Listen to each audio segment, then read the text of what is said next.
దేశీయ stock market సూచీలు భారీ నష్టాల్లో ముగిశాయి. అమెరికా అధ్యక్ష పగ్గాలు చేపట్టిన డొనాల్డ్ ట్రంప్ పొరుగు దేశాలైన మెక్సికో, కెనడా దేశాలపై ట్రేడ్ టారిఫ్లు విధిస్తామని ప్రకటించడం మార్కెట్ సెంటిమెంట్ ను దెబ్బతీసింది. దీనికి తోడు రిలయన్స్ ఇండస్ట్రీస్, జొమాటో వంటి ప్రధాన షేర్లలో అమ్మకాలు సూచీలను పడేశాయి. సెన్సెక్స్ ఓ దశలో 1300 పాయింట్ల మేర నష్టపోగా నిఫ్టీ సైతం 23,000 స్థాయిని కోల్పోయింది. చివరిలో సూచీలు కాస్త కోలుకున్నాయి. మదుపర్ల సంపదగా భావించే బీఎస్ఈలో నమోదిత కంపెనీల మొత్తం విలువ దాదాపు 7 లక్షల కోట్ల మేర క్షీణించి 424 లక్షల కోట్లకు చేరింది.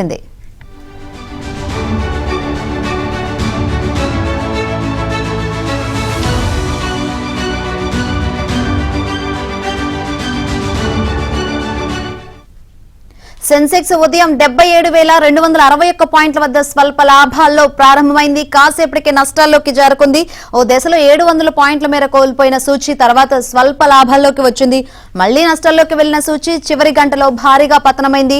ఇంట్రాడేలో 75,641 పాయింట్ల వద్ద కనిష్టాన్ని తాకింది. చివరకు 1235 పాయింట్ల నష్టంతో 75,838 వద్ద ముగిసింది. నిఫ్టీ సైతం 320 పాయింట్ల నష్టంతో 23,024 వద్ద స్థిరపడింది.